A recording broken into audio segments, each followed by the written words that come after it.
Bill Hemmer's here. Indeed, right? That's my party registration. He's a very social guy. Yeah. You know, usually half an hour before your show, you're in your trailer. You've got a team of makeup and hair people working. You've seen that, right? I have seen it. They're good. It takes a village. No. But you scrambled earlier for a very good reason, Bill. You had an opportunity to go out and talk to the governor of Ohio yesterday. We have not heard from him since he dropped out of the race. Yeah, listen, Kasich is a long way from endorsing Donald Trump. I think his words were trending poorly, trending the wrong way with me.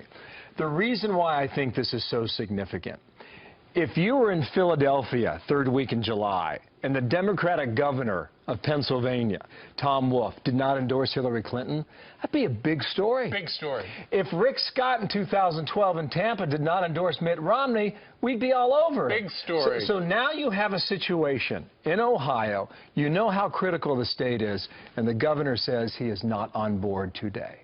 Watch. Right now, it's not looking good. Look. There was a guy in the. You know how important Ohio is in this election. Yeah. If he doesn't win Ohio, you can make an argument he does not win the White House. Look, the fact of the matter is that the qualities we need in a leader is very important to me. This is not a game for me. Look, I can't go for dividing, name calling, or somebody that doesn't really represent conservative principles. You are the host governor. Yeah. For the convention that comes to Ohio in 40 days. But Bill, what are you saying it's possible you can walk into that arena in Cleveland, Ohio, and not endorse? Absolutely.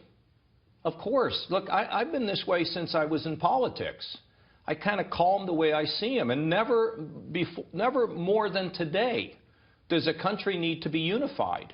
Do we need to stop all the fighting? Do we need to realize that we're Americans before we're Republicans and Democrats? You know, the thing that shocks me about hearing John Kasich talk like that is he pledged to support the nominee.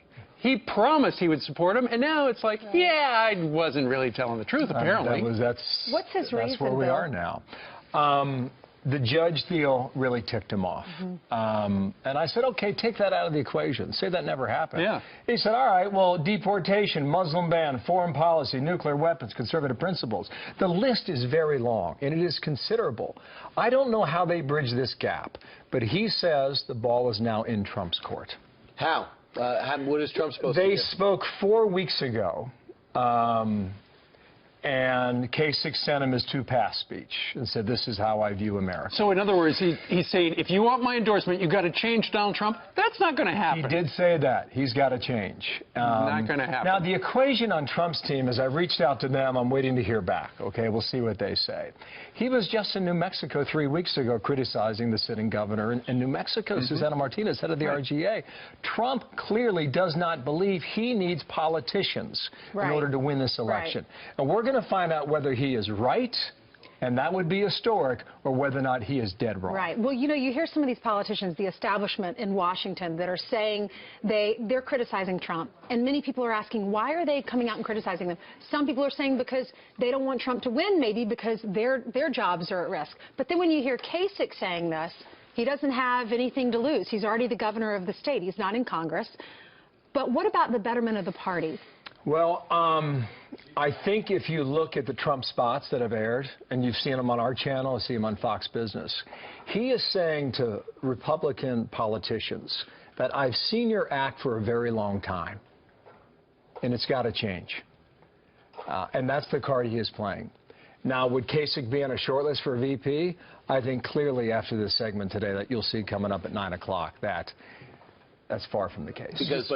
But Donald Trump does say he's got a short list, and one of the people on that short list does not endorse him. I don't think it's Kasich. You don't think it's Kasich? But doesn't the governor get the fact that if he does not support Trump, he's really supporting Hillary Clinton? He says he won't vote for her, obviously. And maybe he changes his mind. Maybe this is a public negotiation. I don't know that answer. But I will tell you, if you look at the electoral map, and I've been working with Brian Murphy on this every day, we have 13 states we consider battleground states. The Trump team has 15. Trump considers California and New York to be on that list. There is no way you can look at this equation for this election in November without considering the triangle of Ohio, Pennsylvania, and Florida. Obama won all three in 2008. He won all three in 2012. Can you win the White House with getting all three? I think it is very, But the very major difference is difficult. Pennsylvania, they say, that has changed a lot in 4 years in terms of the demographics and the makeup of the state. And the appeal that Trump has to white working class voters. All right, we're going to watch full interview when? See you at 9 o'clock. 9 o'clock. All right. Thanks, Phil. Thank you, buddy. All right, let's